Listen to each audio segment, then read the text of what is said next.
اچھا جی، ہم پچھلی کلاس میں اگر کوئی بات کرنی ہے تو کر لیں. پچھلا جو ٹاپک تھا وہ ختم ہو گیا ہے. اس میں مزید ڈسکشن کرنے کی نہیں ہے اسپیس. پھر ہم اس کو جب ظاہر ہے کہ اپلائی کریں گے میتھڈالوجی کے پلین پہ تو دیکھیں گے. لیکن ابھی ہم نے جو میجر جو ایشو تھا وہ ہم نے کمپلیٹ کر لیا ہے کہ ایوولوشنری اپروچ کیا ہے, اس کے پھر پرابلمس کیا ہیں, وہ ہم نے ڈسکس کر لیا. اگر اس پہ کوئی بات کرنی ہے تو آپ لوگ کر سکتے ہیں.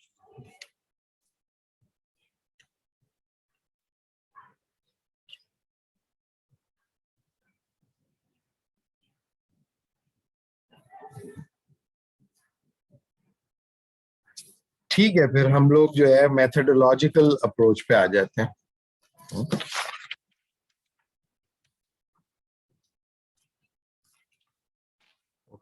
میتھڈولوجیکل اپروچ جو ہے وہ بیسیکلی فلسفی کو ایک ٹول کے طور پہ لیتی ہے. یہ بھی انسٹرومینٹلائز کرتی ہے فلسفی کو, اور بیسیکلی کلوز ہے یہ اینالیٹیکل اپروچ سے. لیکن اس میں ہم فلسفی کو ایک میتھڈ کے طور پہ لیتے ہیں, یعنی کہ to think in a discipline manner, and in order to understand the problem we apply different methods of philosophy prescribed by different philosophers. لیکن اس اپروچ میں جو ایشو ہے وہ یہ ہے کہ آپ جو ہے آپ کسی فلسفے کے ساتھ کمیٹڈ نہیں ہوتے, کسی حقیقت کے ساتھ کمیٹڈ نہیں ہوتے, بلکہ آپ کی کمٹمنٹ جو ہے وہ آرگیومنٹیٹیو انالیسس کے اندر میتھڈ کو استعمال کر کے سامنے والے جو پوزیشن ہے یا سامنے والے کا جو آرگیومنٹ ہے یا سامنے والے کی جو پوزیشننگ ہے یا سامنے والے کی جو پرسپیکٹیو ہے اس کو انڈرسٹینڈ کرنا, اگر آپ انڈرسٹینڈ کرنا چاہتے ہیں, نہیں تو ڈی کنسٹرکٹ کرنا. دونوں صورتوں میں آپ میتھڈولوجیکل اپروچ سے بینیفٹ ہو سکتے ہیں. اب میتھڈولوجیکل اپروچ جو ہے وہ ایک انسان بیک وقت کئی مختلف فلسفیوں کے میتھڈز استعمال کر سکتا ہے. اب دیکھیں جو بھی ہسٹوریکلی جو فلسفے کا ہسٹری ہمیں بتاتی ہے وہ یہ کہ اگر کوئی فلاسفر کوئی میتھڈ ڈسکور کرتا ہے اپنی انڈرسٹینڈنگ کے لیے یا اپنے انالیسس کے لیے یا اپنی ڈائلیکٹکس کے لیے, تو وہ پھر اس میتھڈ کے ساتھ انسٹرومینٹلی کنیکٹڈ نہیں رہتا, بلکہ اسی میتھڈ کی بنیاد پہ جو اس نے کنسیپشن آف ریئلٹی جنریٹ کیا ہے, اس میتھڈ کی بنیاد پہ جو اس نے ایتھیکل فاؤنڈیشنز اسٹیبلش کی ہیں, اسی میتھڈ کی بنیاد پر جو اس نے ایکسیولوجیکل یا مورل پوزیشننگ کی ہوئی ہے, پھر وہ اس کے ساتھ کمیٹڈ رہتا ہے. اس کا مطلب یہ ہوتا ہے کہ اس کی اوور آل فلسفی کے اندر میتھڈ جو ہے وہ سبسٹینشیٹ ہوتا ہے اس کے پورے فلسفے کے ساتھ. یہی ایک صحیح طریقہ یہی ہوتا ہے فلسفے کے اندر. اسی لیے جب فلسفی ایک دوسرے کے ساتھ ڈیبیٹ کرتے ہیں تو پہلے وہ طے کر لیتے ہیں کہ آپ کون سے پیٹرن یا کون سے فریم ورک کے اندر کام کرنے سے متفق ہیں. اگر دونوں ایک بات پہ متفق نہیں ہوتے تو ظاہر ہے کہ پھر ان کے بیچ میں کوئی میوچول کامن میٹنگ پوائنٹ نہیں ہوتا, لہٰذا ان کے درمیان کوئی سبسٹینٹیو انڈرسٹینڈنگ بھی نہیں ہوتی اور سبسٹینٹیو ڈائلاگ بھی نہیں ہوتا. لیکن عام طور پر جب ہم لوگوں کو فلسفہ پڑھاتے ہیں اور اسٹوڈنٹ فلسفہ پڑھتے ہیں تو وہ وقت گزرنے کے ساتھ ساتھ مختلف فلسافیکل میتھڈز کے ساتھ ایکسپوز ہوتے ہیں. مثال کے طور پہ ایک بچہ جب ایرسٹوٹل پڑھتا ہے تو ایرسٹوٹل کا لاجک وہ سیکھتا ہے, اور سیلوجسٹک لاجک کیا ہوتی ہے, فارمل لاجک کیا ہے, اور لاجیکل میتھڈز کیا ہیں, ٹریڈیشنل اسکوائر آف اپوزیشن کیا ہے. یہ پیورلی میتھڈولوجیکل ہے, اور جب آپ اس کو انڈرسٹینڈ کر لیتے ہیں تو آپ آرگومنٹیٹیو انالیسس آپ کا ریلیٹیولی بہت بہتر ہو جاتا ہے. لیکن اگر فرض کیا کہ ایک بندہ جو ہے وہ ایرسٹاٹل کا لاجک تو لے لیتا ہے لیکن ایرسٹاٹل کا پورا جو فلسفہ ہے جو کنیکٹڈ ہے اس کی اس لاجیکل انالیسس سے اس کو نہیں لیتا, تو اس کا مطلب یہ ہے کہ اس کی کمٹمنٹ ایرسٹاٹل سے یا ایرسٹاٹل کی تھاٹ سے یا ایرسٹاٹل کی سچائی سے یا ایرسٹوٹیلین ٹروتھ سے نہیں ہے بلکہ ایرسٹوٹیلین میتھڈ سے. ٹھیک ہے, تو اس طرح اگر آپ دیکھیں تو ہسٹری آف فلسفی میں بہت سارے آپ کو میتھڈس مل جائیں گے. جیسے کچھ موٹے باتیں میں نے یہاں پہ لکھی, جیسے اگر آپ ڈائلیکٹکس دیکھیں گے تو سقراط کے پاس ایک میتھڈ ہے, آرٹ آف آرگیومنٹیشن ہے, ڈائلیکٹکس ہے. اسی طریقے سے پلیٹو کے پاس کنٹمپلیشن ہے, ایرسٹاٹل کے پاس لاجک ہے, ڈیکارٹس کے پاس میتھوڈک ڈاؤٹ ہے یا کارٹیشین میڈیٹیشنز ہے. اسی طریقے سے کانٹ کے پاس کیٹیگوریکل امپیریٹیو ہے, ہیگل کے پاس جو ہے ہسٹوریسزم ہے, مارکس کے پاس ہسٹوریکل مٹیریلزم ہے, ہزرل کے پاس فینومنالوجی ہے یا فینومنولوجیکل ریڈکشن ہے. اسی طریقے سے فرائڈ کے پاس سائیکو انالیسس ہے.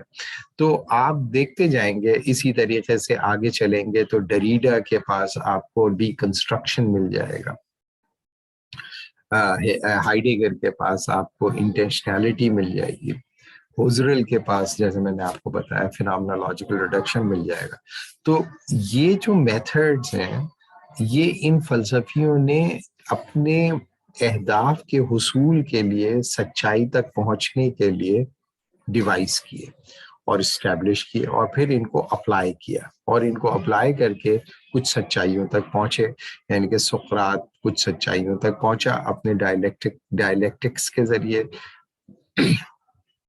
پلیٹو اپنی کنٹمپلیشن کی بنیاد پر, ایرسٹاٹل اپنی لاجک کی بنیاد پر, ڈیکارٹس اپنی میتھوڈک ڈاؤٹ کی بنیاد پر. تو اب جب ہم میتھڈولوجیکل پلین کے اوپر فلسفی کو دیکھتے ہیں تو ہمیں دو باتیں پتہ چلتی ہیں میتھڈولوجیکل اپروچ سے.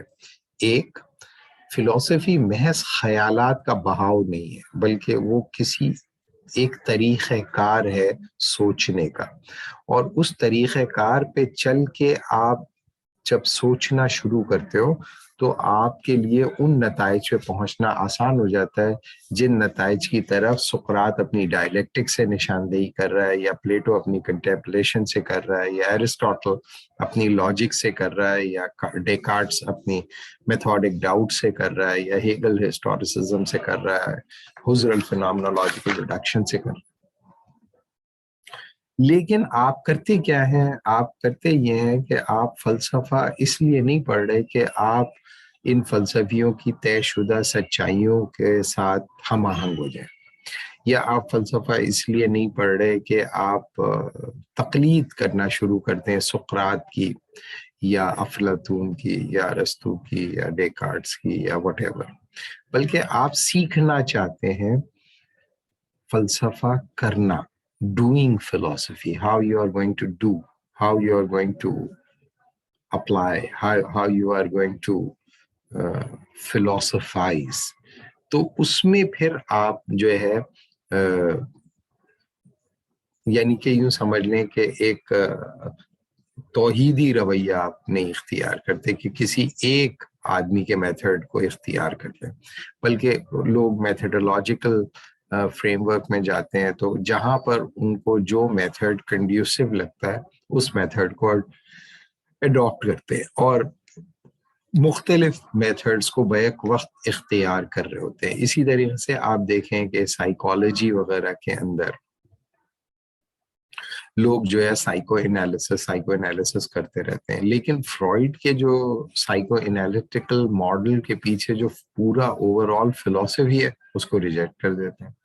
اسی طریقے سے جو ہے وہ کلائنٹ سینٹرڈ اپروچ کے اندر یا کوگنیٹو ماڈل کے اندر جو کوگنیٹو میتھڈولوجی ہے سائیکالوجی کی وہ اڈاپٹ کر لیتے ہیں, لیکن اس کے پیچھے جو پورا فلسفہ ہے ایڈلر کا اور یونگ کا وہ ایکسیپٹ نہیں کرتے. اسی طریقے سے جو کیا بولتے ہیں لاکاں کا جو ہے وہ سائیکو انالیٹیکل ماڈل لے لیتے ہیں، لیکن لاکاں کا جو سیلف کے ساتھ اور لینگویج کے ساتھ جو نیسیسری آرگینک ریلیشن شپ کو پریزیوم کرتا اس کو ڈسون کر دیتے ہیں. تو یہ جو بیٹریل ہے فلسفی یا کم از کم اسپیسیفک فلسفر کے ساتھ، یہ ہمیں دکھائی دیتا ہے میتھڈولوجیکل اپروچ کے اندر. اور میتھڈولوجیکل اپروچ میں جو لوگ ہوتے ہیں وہ فلسفی سے اس کا میتھڈ تو سیکھ لیتے ہیں، لیکن اس میتھڈ کے ساتھ جو سچائی جڑی ہوئی ہے اور جو سچائی کا دعویٰ اس نے اس میتھڈ پہ چل کے لیا ہے، اس سچائی کو اختیار نہیں کرتے. آپ پاکستان میں دیکھیں کہ پاکستان کا جو لبرل ہے، لبرل پاکستانی، وہ سارا کا سارے جو آرگیومنٹس لیتا ہے اور جو اسمپشنس لیتا ہے اور جو پرابلمس کو سمجھنے کی وہ فریم ورک لیتا ہے، وہ مارکسسٹ فریم ورک لیتا ہے، اور جو اصول بناتا ہے وہ لبرل بنا لیتا ہے. مثال کے طور پہ جیسے آپ دیکھیں کہ پاکستان میں یہ ایک عام ڈیبیٹ ہے کہ پاکستان میں اس وقت جرائم بہت بڑے ہیں، بہت زیادہ، ٹھیک ہے، اور اسٹریٹ کرائم یہ وہ فلاں. تو جیسے ہی لوگ کہتے ہیں کہ بھئی یہ آدمی جو ہے نا اسٹریٹ کرائم بڑھ گئے، تو وہ کہتے ہیں کہ بھئی اسٹریٹ کرائم اس لیے بڑھ گئے کہ غربت بڑھ گئی. غربت بڑھنے کی وجہ سے، ڈسپیرٹیز بڑھنے کی وجہ سے لوگ جرم کی طرف مائل ہوتے ہیں. اب اگر فرض کیا کہ آپ یہ اس اصول کو بنیاد بنائیں، تو یہ بنیادی طور پر مارکسسٹ اور پری مارکسسٹ جیسے باقونی اور برودھا وغیرہ، ان لوگوں کا یہ خیال تھا کہ اصل میں جو ہیومن کانشیسنس ہے وہ پرابلمیٹک نہیں ہے، وہ بالکل ٹھیک ہے. وہ پرابلم اس وقت کرتا ہے جب اسکیئرسٹی پیدا ہوتی ہے. اسکیئرسٹی کیوں پیدا ہوتی ہے؟ بیکاز آف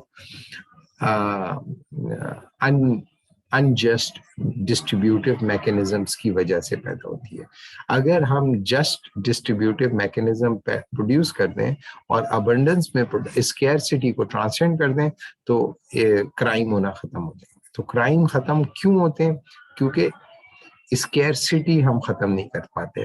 تو آپ دیکھیں کہ پوری دنیا کے اندر جو بیسک کوشش ہے اسکیئرسٹی کو ختم کرنے کی، ماس پروڈکشن کرنے کی، یہ ساری چیزیں، یہ بنیادی طور پر جو مارکسسٹ نوشن آف کانشیسنس ہے اس سے نکل کر آتی ہیں. پھر اسی طریقے سے آپ کہتے ہیں کہ یہ عورت جو ہے جو گھر میں کام کرتی ہے وہ تو ہاؤس وائف ہوتی ہے، اور جو باہر جا کے نوکری کرتی ہے وہ ورکنگ وومن ہوتی ہے. تو لوگ بھائی گھر میں جو ہے وہ بھی تو ورکنگ وومن ہے، وہ بھی تو کام کر رہی ہے، وہ کام نہیں کر رہی ہے. لیکن کیونکہ ورک کی جو ڈیفینیشن لاک اور پھر بعد میں مارکس نے اسٹیبلش کی وہ یہ کہ ورک وچ پروڈیوس کیپٹل، اگر وہ کیپٹل کی پروڈکشن میں پارٹیسپیٹ نہیں کر رہی تو پھر وہ کام نہیں ہے. جس طرح نیوٹن کہتا تھا کہ بھئی اگر ورک جو ہے وہ اس وقت کو کنسیڈر کیا جائے گا کہ جس ڈائریکشن میں فورس لگ رہی ہے اسی ڈائریکشن میں ڈسپلیسمنٹ ہو، جس ڈائریکشن میں فورس لگ رہی ہے اسی ڈائریکشن میں ڈسپلیسمنٹ ہو تو ورک ہوگا. اگر فورس لگ رہی ہے نیچے اور ورک ہو رہا ہے ہاریزونٹل تو پھر یہ کام نہیں ہوگا. جیسے ایک عورت اگر سر کے اوپر مٹکا رکھ کے جا رہی ہے تو مٹکا جو ہے وہ اس کی جو فورس ہے وہ ڈاؤن ورڈ ہے، اور عورت اس طرح چل رہی ہے، ایسے چل رہی ہے، تو اس کا مطلب یہ ہے کہ no work has been done. تو یہ جو نوشنز ہیں اس میں آپ میتھڈس کو اڈاپٹ کر لیتے ہیں اور ان کے فلسفے کو ریجیکٹ کر دیتے ہیں. مطلب آپ لبرل ہو گئے اور لیفٹ بھی ہیں، لبرل لیفٹ. تو آپ جب اعتراض اٹھاتے ہیں تو مارکسسٹ میتھڈالوجیز کو استعمال کرتے ہیں، لیکن جب حل آپ بتاتے ہیں تو لبرل سولوشن بتاتے ہیں. تو ہمارے یہاں یہ کام بہت بڑے کینوس کے اوپر ہو رہا ہے. اور جب آپ میتھڈولوجیکل اپروچ اختیار کرتے ہیں تو اس کا نتیجہ یہ نکلتا ہے کہ آپ کی کمٹمنٹ ایکچولی فلسفیوں کے ساتھ نہیں ہوتی, اور آپ میتھڈ کو ایک ٹول کے طور پر استعمال کرتے ہیں اس وقت تک جب تک کہ آپ کا کام پورا نہ ہو جائے. کام پورا ہونے کے بعد یا آپ کا مقصد پورا ہونے کے بعد آپ اس میتھڈ کو سائڈ میں رکھ دیتے ہیں اور ایک دوسرا میتھڈ اڈاپٹ کر لیتے ہیں, ایک تیسرا. اور اگر آپ فلسفی آف ہسٹری پڑھیں تو یہ جو میتھڈولوجیکل پیرامیٹرز فلسفی اسٹیبلش کرتے آئے ہیں, وہ میتھڈولوجیکل امپیریٹو آپ کو پر یہ پابندی بھی عائد کرتے ہیں کہ اس کا آلٹرنیٹو میتھڈ آپ اختیار نہیں کریں گے سچائی کی تلاش کے لیے. کیوں؟ کیونکہ وہ تو ان اسمپشنز کے اوپر کھڑا ہوا ہوتا ہے میتھڈ جو آپ نے اگنور کر رکھی ہیں, اور ان کو اگنور کرنے کے بعد آپ وہ میتھڈ کو اختیار کرتے ہیں. اب دیکھیں جیسے ایرسٹوٹیلین لاجک ہے. ایرسٹوٹیلین لاجک ایک میتھڈ ہے for the excavation of the truth, ٹھیک ہے, اور ہر میتھڈ کے اندر اس کے اپنے ایررز ہوتے ہیں, اپنے فلاز ہوتے ہیں اور اپنی پرابلمز ہوتی ہیں. تو جب ایک بڑا فلسفی آتا ہے, کوئی بڑا فلسفی آتا ہے, تو وہ کیا کرتا ہے, میتھڈ کے اوپر اکیلے کے اوپر اعتراض نہیں کرتا, وہ یہ بتاتا ہے کہ میتھڈ کے اندر جو فلو آ رہا ہے یا پرابلم آ رہا ہے اس کا لنک جو ہے پیچھے اس اسمپشنز کے ساتھ ہے جن اسمپشنز کے اوپر یہ میتھڈ کھڑا ہوا ہے. مثال کے طور پہ ایرسٹاٹل کے پاس جو ہے وہ پروپوزیشنز کی بات وہ کرتا ہے, ایرسٹاٹل, صحیح ہے. تو ایرسٹاٹیلین لاجک کے اندر پروپوزیشن کا جو اسٹرکچر ہے وہ انڈیپینڈنٹ ہے ہیومن مائنڈ کے, انڈیپینڈنٹ ہے ہیومن مائنڈ کے. لہٰذا اگر آپ پروپوزیشنل انالیسس کریں گے ایرسٹوٹیلین تھاٹ کو سامنے رکھ کر, تو ایرسٹاٹل آپ کو بتائے گا کہ دیکھیں یونیورسل پروپوزیشن ایسی ہوتی ہے, پرٹیکولر پروپوزیشن ایسی ہوتی ہے, سنگولر پروپوزیشن ایسی ہوتی ہے, نیگیٹو پروپوزیشن ایسی ہوتی ہے, افرمیٹو پروپوزیشن ایسی ہوتی ہے, کیٹیگوریکل پروپوزیشن ایسی ہوتی ہے, ڈسجنکٹیو ایسی ہوتی ہے, اس طرح. تو اس کا مطلب یہ ہوا کہ where actually the structure of this proposition exist. تو بظاہر ایرسٹاٹل کو پڑھنے سے آپ کو لگے گا کہ the structure of proposition is independent of human mind, صحیح ہے, انڈیپینڈنٹ ہے ہیومن مائنڈ کے, لیکن ہیومن مائنڈ اس پروپوزیشنل اسٹرکچر کو انڈرسٹینڈ کر سکتا ہے. کیوں؟ کیونکہ اس کے پاس وہ صلاحیت ہے کہ وہ پہچان سکے اس اسٹرکچر کو. لیکن جب کانٹ آتا ہے تو کانٹ جو ہے وہ کہتا ہے کہ دیکھو بھائی, پروپوزیشن کا تو مطلب یہ ہوا کہ the form of the argument or the statement or logical form of statement is independent of the logical structure of human mind. تو کانٹ کہتا ہے کہ proposition actually انسان assert کرتا ہے. تو چونکہ انسان ہی assert کرتا ہے, لہذا کوئی بھی پروپوزیشن بغیر ہیومن ججمنٹ کے, بغیر ہیومن انٹرونشن کے, انڈیپینڈنٹ آف ہیومن مائنڈ اپنا وجود نہیں رکھتی. لہذا وہ لاجیکل فارم آف ججمنٹ کی بات, وہ کہتا ہے ججمنٹ ہے. آپ جب ہے یونیورسل ججمنٹ ہوتا ہے, اس میں human consciousness, human self involve ہے. تو میں صرف آپ کو اس میں یہ بتانے کی کوشش کر رہا ہوں کہ اگر کوئی آدمی یہ سمجھتا ہے کہ کوئی بھی میتھڈ وہ اڈاپٹ کرتا ہے اور وہ میتھڈ اڈاپٹ کر کے اپنا مقصد حاصل کر لیتا ہے, جو بھی اس کا مقصد ہے, تو یہ ایکچولی سبسٹینٹیولی بیٹریل ہوگا فلسفی کے ساتھ.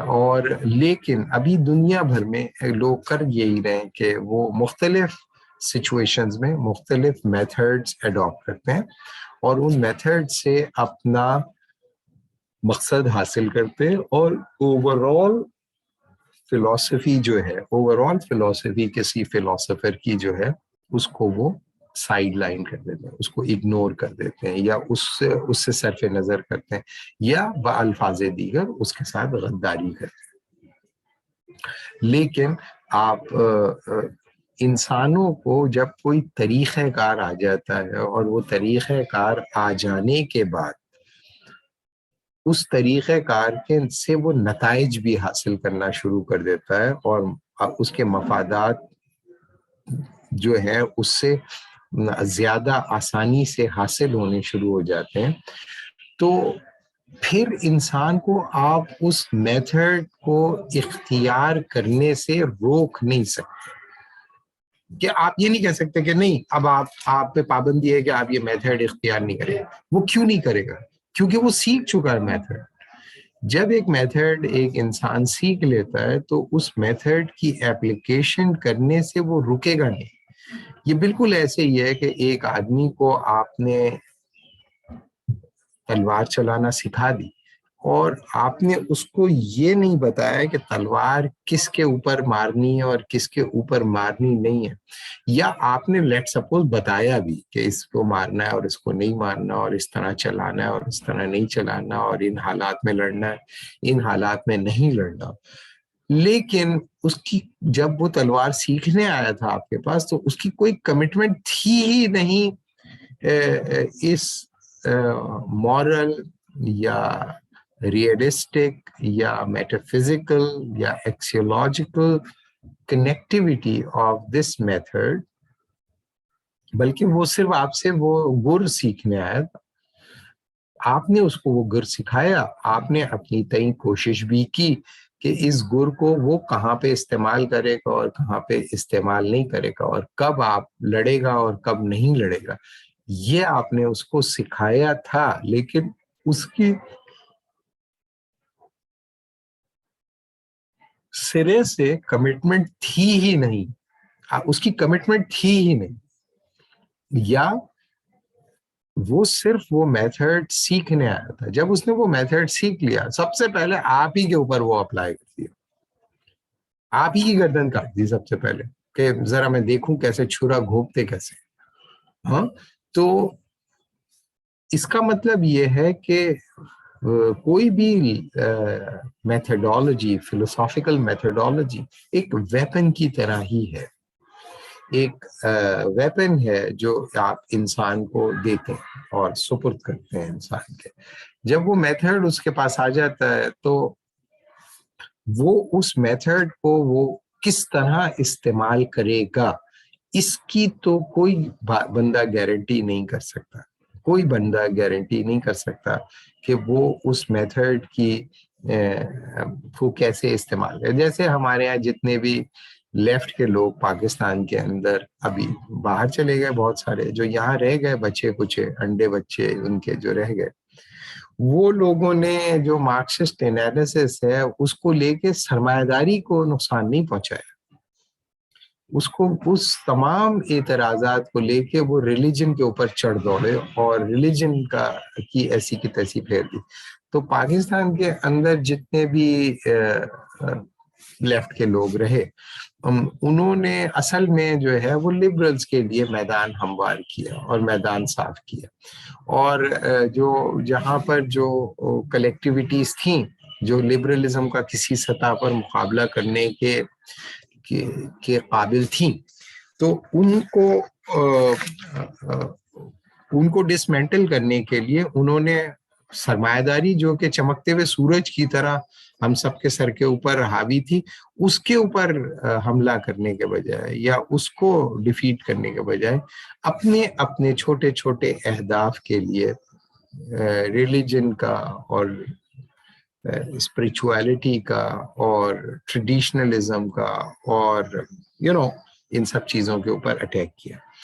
اور اس کے نتیجے میں انہوں نے یہ کہا کہ بھئی ٹھیک ہے، اس کے نتیجے میں پہلے ان کو تو ہم صاف کر دیں اور اس جد و جہد کے اندر لبرل بھی ہمارا ساتھ دیں گے، ظاہر ہے کہ امریکہ بہادر بھی ساتھ دے گا اور یورپ بھی ساتھ دے گا اور یورپین یونین بھی ساتھ. تو آپ دیکھیں گے کہ صحافت کے میدان کے اندر جو لوگ اپنے جوہر دکھا رہے ہیں علم کے، بنیادی طور پر وہ اکوپڈ ہیں ان میتھڈولوجیکل ٹولز سے جو کہ مارکسسٹ تھیوری کے ساتھ جڑے ہوئے تھے.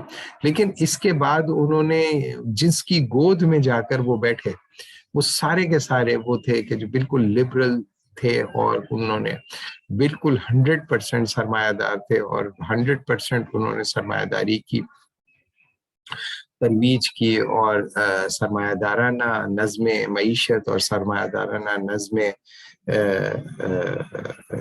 سیاست اور ریاست اور اقدار، یہ ساری کی ساری انہوں نے وہ اختیار کی. اب اگر آپ کہیں کہ بھئی یہ مارکس کے ساتھ بیٹریل ہے، تو کوئی پڑھا لکھا مارکسسٹ اگر ہوا تو وہی کہے گا کہ بھائی یہ کوئی بیٹریل وغیرہ نہیں ہے، یہ کوئی بیٹریل وغیرہ نہیں ہے، یہ اسٹریٹجی ہے. انقلابی اس طرح کی اسٹریٹجیز اختیار کرتے ہیں اور جد و جہد کے اندر ایسا ہوتا ہے کہ اگر دو طاقتور دشمن ہیں تو ایک جو کہ کمزور دشمن ہے پہلے اس کو ڈسمینٹل کریں تاکہ وہ کلیکٹیویٹی آپ کے پاس آئے. جیسے اگر فرض کیا کہ کوئی مارکسسٹ مارکس کی اپنی اگزامپل بھی دے سکتا ہے. اگر آپ لوگوں کو پتا ہے یا پتہ نہیں تو آپ لوگ دیکھیں کہ جب 1857 کی جنگ آزادی ہوئی ہندوستان کے اندر، تو 1857 کی جنگ آزادی کے نتیجے میں امپیریلسٹ جو تھے وہ کامیاب ہو گئے اور جو ہندوستانی تھے اینٹی امپیریلسٹ جو تھے، کیونکہ 1857 کی جنگ آزادی صرف مسلمان تو نہیں لڑ رہے تھے، اس میں رانی آف جھانسی بھی تھی، مراٹھاز بھی تھے، اس کے اندر جو تھے سکھ بھی تھے، سبھی تھے اس کے اندر، لیکن ڈیفیٹ ہوئی. تو مارکس نے اس زمانے میں، اگر آپ پبلشڈ ہیں سارے پیپرز، آپ لوگ پڑھ سکتے ہیں دیکھ سکتے ہیں، تو اس کے اندر آپ دیکھیں گے کہ بہت سارے لوگوں نے وہ پڑھے ہوئے بھی ہوں گے پیپرز. مارکس نے 1857 کی جنگ آزادی کے بارے میں آرٹیکلز لکھے اور ان آرٹیکلز کے اندر اس نے شکر ادا کیا یا اپریشیٹ کیا اس بات کو کہ انگریز کامیاب ہو گئے ہندوستان کے اندر. اور جو مارکسسٹ تھے، جو کنونشنل یا ٹریڈیشنل مارکسسٹ تھے یا ہارڈ کور مارکسسٹ تھے، وہ اس بات پہ مارکس سے بڑے ناراض ہوئے اور انہوں نے یہ کہا کہ ایک امپیریلسٹ کے خلاف ایک انڈیجینیس اینٹی امپیریلسٹ تحریک کھڑی ہوئی جو کہ لوکلز کی تھی، اور اس نے جد و جہد کی امپیریلزم کو ڈیفیٹ کرنے کی، اور وہ ناکام ہو گیا اور سول وار ڈیفیٹ ہو گئی اور اسٹیٹس کو مینٹین رہا، اور تم جو ہے وہ یہ کہہ رہے ہو کہ یہ ٹھیک ہوا. تو اس نے مارکس نے اس کی ایکسپلینیشن دی، اور مارکس نے اس کی ایکسپلینیشن یہ دی کہ مارکس نے یہ کہا کہ بھائی مسئلہ یہ ہے کہ اگر ہندوستان میں انگریز ڈیفیٹ ہو جاتے، انگریزوں کے ڈیفیٹ ہونے کے نتیجے میں ہندوستان میں طاقت میں کون آتے؟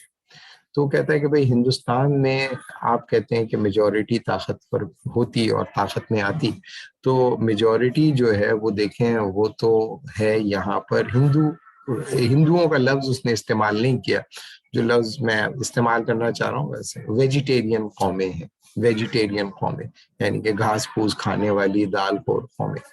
تو وہ کہے گا کہ یہ جو ویجیٹیرینز قومیں ہیں یہ اپنے اوپر حکومت نہیں کر پاتی، انگریزوں کو تو یہ نکال باہر کرتے، لیکن پھر ہوتا کیا؟ وہ کہتا ہے کہ بھئی ہوتا یہ کہ اوپر سے کوئی دوسرے سینٹرل ایشین اتر کے آ جاتے ہیں. لیٹ سپوز کہ میں اپنے الفاظوں میں اگر کہوں کہ پٹھان اتر کے آ جاتے ہیں، پٹھان اگر اوپر سے انگریزوں کے جانے کے بعد افغانستان سے اتر کے نیچے آ جاتے، تو ظاہر ہے کہ ہندوستان کے لوگ اس کا مقابلہ نہیں کر سکتے، کیونکہ وہ ڈی سینٹرلائزڈ پاور تھی اور وہ آہستہ آہستہ سارے علاقوں کو فتح کر لیتے، اور اس کے نتیجے میں ایک انگریزوں کے مقابلے میں زیادہ ریگریسو، نان پروگریسو اور قوت دوبارہ سے ہندوستان کو جکڑ لیتی، جو کہ زیادہ بری بات تھی، زیادہ تشویشناک بات ہوتی، اور سوشلزم کی راہ میں زیادہ رکاوٹ پیدا ہو جاتی. کیوں؟ کیونکہ یہ ریگریسو فورسز جو ہے وہ ماڈرنائز نہیں ہیں، پری ماڈرن ہیں، اور چونکہ پری ماڈرن ہوتی ہیں تو یہ ہندوستان کو پھر پیچھے ڈھکیل دیتی. دوسرا یہ کہ دوسری قوت جو آ سکتی تھی وہاں پر وہ آٹومنز آ جاتے، یعنی کہ ٹرکس آ جاتے. وہ دیکھتے کہ بھئی کمزور ہے اور ٹرکس کو مار بھی پڑ رہی تھی یورپ کے اندر، تو وہ کہتے چلو یہ تو بے وقوف ٹائپ کی قومیں ہیں، چلو ان کو ہی قبضہ کر لو. تو ٹرکس آ جاتے، تو وہ بھی مسلمان تھے اور وہ بھی ریگریسو فورس تھی, یعنی کہ پری ماڈرن ایڈیالوجیز کے اوپر کھڑی رہنے والی. تو مارکس یہ کہتا ہے کہ بھئی اچھا ہوا کہ انگریز جیت گئے. انگریز جو ہے وہ ماڈرن ہیں, انگریز جو ہیں وہ سرمایہ دار ہیں. جب تک کہ سرمایہ داری اپنے عروج پہ نہیں پہنچتی, سوشلزم کے لیے راستہ نہیں کھلے گا. لہٰذا انگریز جو ہے ان ہندوستانیوں کو, ہندوستان کا مطلب انڈیا نہیں بلکہ ہم سب, انڈیا, پاکستان, سری لنکا وغیرہ, یہ بنگلہ دیش, ان سب کو جوتے مار مار کر ان کو انسان بنائے گا, ان کو ماڈرنائز کرے گا. ان کے جو انڈیجینیس سوشل اور پولیٹیکل جو کلیکٹیویٹیز ہیں جو فیوچر کے اندر مڈرنٹی کی راہ میں رکاوٹ ڈال سکتی ہیں, ان سب کو ڈسمینٹل کرے گا اور اس کے نتیجے میں انڈسٹریلائزیشن کرے گا. اور انڈسٹریلائزیشن کے نتیجے میں ایک کلیکٹیو لیبر فورس جنریٹ ہوگی, اور وہ کلیکٹیو لیبر فورس جو ہوگی وہ سوشلزم کے لیے زیادہ کنڈیوسو انوائرمنٹ محسوس کرے گی بنسبت اس معاشرے کے جس میں امپیریلزم. سو امپیریلزم پیو دا وے فار دا سوشلزم. اور اگر آپ دیکھیں کہ سوویت رشیا کے اوپر جو قبضہ کیا مارکسسٹوں نے, اس میں بھی اگر آپ دیکھیں تو لینن کی انٹرپریٹیشن تھی امپیریلزم کی, کیونکہ مارکس کی تھیوری کے حساب سے جب تک کہ کیپٹلزم وجود میں نہیں آئے گا اس وقت تک سوشلزم وجود میں نہیں آئے گا. لیکن رشیا کے اندر تو کیپٹلزم موجود نہیں تھا, وہاں تو فیوڈلزم تھا.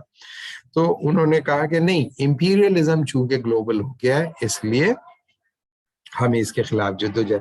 تو ایک جگہ پر میتھڈ استعمال کر کر آپ, چونکہ وہاں پہ آپ کے کامیاب ہو جانے کے امکانات زیادہ ہیں, یعنی کہ رشیا میں آپ کے کامیاب ہونے کے امکانات زیادہ ہیں, لہٰذا وہاں فیوڈلزم کے ذریعے بھی آپ سوشلزم اختیار کر سکتے ہو. لیکن ہندوستان کے اندر سوشلزم کے امکانات مشکل ہیں, آپ نہیں لڑ سکتے اوپر افغانوں سے یا سینٹرل ایشین سے, یا ادھر نیچے اگر آ جائیں تو آٹومن سے. تو آپ نے کہا کہ ان ٹٹوؤں کے لیے انگریز ہی ٹھیک ہے, انگریز ان کو مار کے پینٹے وینٹے پہنا دیں گے اور ان کے جو سوشل سٹرکچرز ہیں ان کو ماڈرن ایجوکیشنل سٹرکچر سے ریپلیس کر دیں گے, اور انڈسٹریل لیبر جب پیدا ہو جائے گی تو پھر ہمارے لیے انقلاب آسان. تو کیا بنیادی, اب میں اس سے زیادہ آگے کی بات کر رہا ہوں, بنیادی سوال یہ ہے کہ کیا میتھڈ جو ہے اس سے فلسفی خود بھی کمیٹڈ رہتا ہے کہ نہیں رہتا, اپنے میتھڈ کے ساتھ کیا خود بھی وہ کمیٹڈ رہتا ہے یا نہیں رہتا. یہ والا جو ایکسپلینیشن ہے, جیسے میں نے آپ کو بتایا کہ مارکس کہہ رہا ہے کہ بھائی میری کمٹمنٹ ہے سوشلزم کے ساتھ, لیکن ہمیں یہ بھی دیکھنا پڑے گا کہ کے لیے کیا وہ ہیومن مائنڈ کنسٹرکٹ ہو گیا ہے جس کے اندر سوشلزم کی جدوجہد کی جا سکے. مارکس سمجھتا ہے کہ ہندوستان میں نہیں ہے, لیکن لینن سمجھتا ہے کہ رشیا کے اندر ممکن ہے.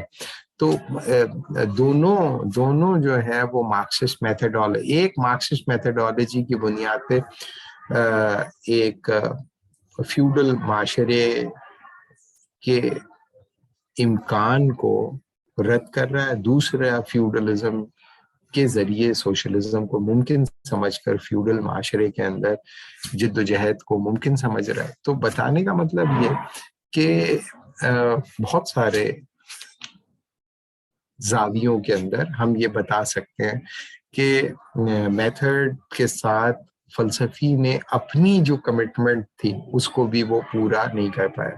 اگر آپ ڈیکارٹس کو پڑھیں اور ڈیکارٹس کو پڑھنے کے بعد ڈیکارٹس کی میڈیٹیشنز پڑھیں, اور میڈیٹیشنز پڑھنے کے بعد آپ ہزرل کی کارٹیشین میڈیٹیشنز بھی پڑھیں, تو آپ ڈیکارٹس جب پڑھ رہے ہوں گے تو آپ کو لگے گا کہ ڈیکارٹس کا فلسفہ واقعی پری سپوزیشن لیس ہے. اور ہمارے یہاں بہت سارے جو سیکولرز ہیں وہ ڈیکارٹس کا وہی آرگیومنٹ جو 16ویں اور 17ویں صدی کا آرگیومنٹ ہے کہ بھئی میتھوڈک ڈاؤٹ کیسے کیا جاتا ہے, وہی چورن جو ہے ابھی تک ہمارے مذہبی لوگوں کے سامنے بیچ رہے ہیں, اور وہ اس کو سن کے ان کی سٹی گم ہو جاتی ہے. وہ سمجھتے ہیں کہ بھئی چاہیے. کیوں؟ کیونکہ انہوں نے آگے کا فلسفہ نہیں پڑھا. لیکن جو ہمارا سیکولر بھائی ہے اس کے لیے وہ اتنا ہی جو چورن ہے وہ بیچ کے اپنا کام پورا کر دیتا ہے, مولانا صاحب کے ہاتھ پیر ڈھیلے کر دیتا ہے, تو پھر وہ آگے نہیں جاتا. وہ یہ نہیں بتاتا کہ بھئی ڈیکارٹس کی جو اپنی میڈیٹیشنز تھیں اور ڈیکارٹس کا اپنا میتھوڈک ڈاؤٹ جو تھا وہ پری سپوزیشن لیس نہیں تھا, بلکہ وہ کیا کرتا ہے, اس کو خاموش ہو جاتا ہے. ہزرل آپ کو بتاتا ہے کہ ڈیکارٹس کی اسمپشنز ہیں اور ڈیکارٹس کی ڈوئلسٹک ریئلسٹک اسمپشنز ہیں. اسی وجہ سے ڈیکارٹس کا جو میتھڈ ہے وہ اصولاً تو صحیح راستے پہ تھا, لیکن جو کنکلوژن اس نے ڈرا کیا وہ ٹھیک نہیں ہے. اور میتھڈولوجیکل ایرر کی بنیاد پہ ڈیکارٹس کا I think there for I am کا جو تصور تھا, جو کارٹیشین ایگو تھی, اس کو ہزرل اڑا کے رکھ دیتا ہے. اور ہزرل جو ہے وہ اپنا فینومنولوجیکل ریڈکشن دیتا ہے. اگر آپ ہزرل کا فینومنولوجیکل ریڈکشن کسی بھائی کے سامنے پیش کرتے ہیں, جیسے کہ لوگ کرتے ہیں یہاں پر پاکستان میں عام بات ہے کہ تھوڑا بہت پڑھ لیا کسی اپنی یونیورسٹی کے اندر آ کے بیٹھ گئے اور اس کے بعد آ کر ریلیجن کی بیشنگ شروع کی, تو اس میں اب کچھ لوگوں کو یہ منجن جو ہے وہ کام نہیں آتا, تو پھر وہ ہزرل کا میڈیٹیشن استعمال کرنا شروع کر دے, فینومنولوجیکل ریڈکشن استعمال کرنا شروع کر دیتے. لیکن اس کے بعد یہ نہیں بتاتے کہ بھئی آپ بریکٹ کر دو, ریالٹی کو بریکٹ کر دو, اس کو بریکٹ کر دو, اس کو بریکٹ کر دو. لیکن آپ یہ نہیں بتاتے کہ بھئی ہائیڈیگر نے یہ کہا کہ اگر ہزریلین میتھڈ کے ہم اوپر چلیں تو لینگویج کی پاسبلٹی ختم ہو جائے گی. تو آپ جو ہے, ہمارے یہاں پرابلم صرف یہ ہے کہ فلسفے کو جب فلسفے کے باہر استعمال کیا جاتا ہے تو وہ at the cost of the truth of the فلسفی ہی استعمال کیا جاتا ہے, کم از کم میتھڈولوجیکل اپروچ میں. اور میتھڈولوجیکل اپروچ جو ہے وہ بہت ہی یعنی کہ ٹارگٹ اورینٹڈ ہے, کانسیکوینشلسٹ ہے اور پریکٹیکل ہے. 1 منٹ میں جو ہے سامنے والا گھبرا جاتا ہے. اور یہ بھائی جو لوگ یہ استعمال کرتے بہت ظلم کرتے ہیں اور بہت زیادتی کرتے ہیں کہ وہ جو ہے ان میتھڈز کو حجت کے طور پہ پیش کر دیتے ہیں بغیر اس فلسفے کو ایکسیپٹ کیے ہوئے. صحیح ہے. اور یہ میں آپ کو بتاؤں کہ فلسفیوں کو اس بات کا ادراک ہسٹوریکلی ہمیشہ سے رہا ہے کہ وہ یہ چاہتے رہے ہیں کہ ان کا میتھڈ بھی اختیار کیا جائے تو ان کی سچائیوں کو بھی اختیار کیا جائے. مثال کے طور پہ پلیٹو کو آپ لے لیں تو پلیٹو کا جو ایجوکیشنل سسٹم ہے اور پلیٹو کی ایک آئیڈیل اسٹیٹ ہے, تو اس نے ایک آئیڈیل سسٹم آف ایجوکیشن بھی ڈیولپ کیا جو کہ اس قسم کی اسٹیٹ کو جنریٹ کرے. صحیح ہے. اور اگر آپ لوگ وہ پڑھیں اس کی ریپبلک تو اس کے اندر آپ کو اس کا واضح ثبوت مل جائے گا. لیکن جو ہمارے لیے اس وقت بحث کے لیے امپورٹنٹ ہے وہ یہ کہ پلیٹو جب کہتا ہے کہ بھئی پہلی اسٹیج پہ جو فیل ہو جائیں گے وہ لیٹ سپوز کہ وہ بن جائیں گے سربز, اور دوسری اسٹیج کے اوپر جو فیل ہو جائیں گے وہ بن جائیں گے واریئرز, اور تیسری اسٹیج پہ جو پہنچ جائیں گے وہ بن جائیں گے فلاسفرز. لیکن they will not be allowed to become or to claim themselves as philosophers or philosopher king. Why? Because they are now equipped by the lethal weapon of logic and contemplation and speculation. لیکن ابھی وہ اس tool سے یا اس weapon سے مسلح تو ہو گئے, اس weapon سے یہ مسلح تو ہو گئے, لیکن اس کے باوجود کہ یہ مسلح ہیں یہ لوگ اس کا حق نہیں پہنچتا ان کو کہ یہ جا کے معاشرے کی رہنمائی کریں. لہٰذا 40 سال کی عمر میں پلیٹو کے سسٹم میں وہ فلسفی بن جاتا ہے. صحیح ہے. لیکن اس کو 40 سال کے بعد پلیٹو کہتا ہے کہ ہم دوبارہ عام لوگوں کے بیچ میں چھوڑیں گے. اور جب اسے عام لوگوں کے بیچ میں چھوڑیں گے تو عام لوگوں کے بیچ میں جب وہ جائے گا تو وہ فلسفے کے ہتھیار سے لیس تو ہے، لیکن ہم اس کو کوئی پاور نہیں دیں گے، کوئی انسٹیٹیوشنل اسٹرکچر سپورٹ نہیں دیں گے، نہ اس کو ہم کوئی ریسورسز دیں گے.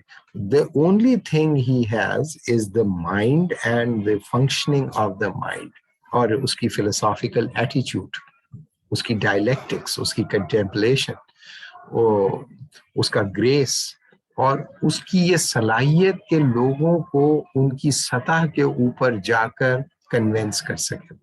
تو پلیٹو یہ کہتا ہے کہ زیادہ تر لوگ جو ہے وہ فلسفہ سیکھ لینے کے باوجود 10 سال تک سروائیو نہیں کر پائیں گے، اور اگر وہ سروائیو نہیں کریں گے تو اس کے پیچھے یہ ہے کہ انہیں میتھڈ تو آ گیا ہے لیکن اس کا اطلاق کرنا نہیں آ رہا ان کو، اور وہ ان کے اندر کوئی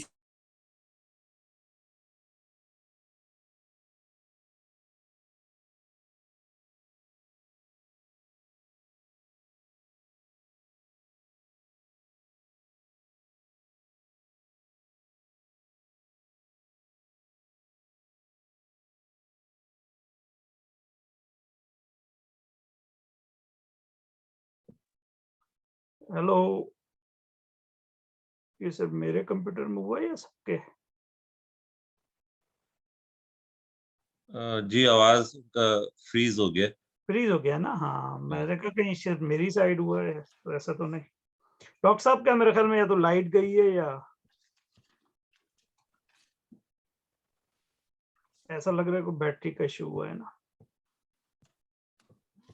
پاور کا یعنی.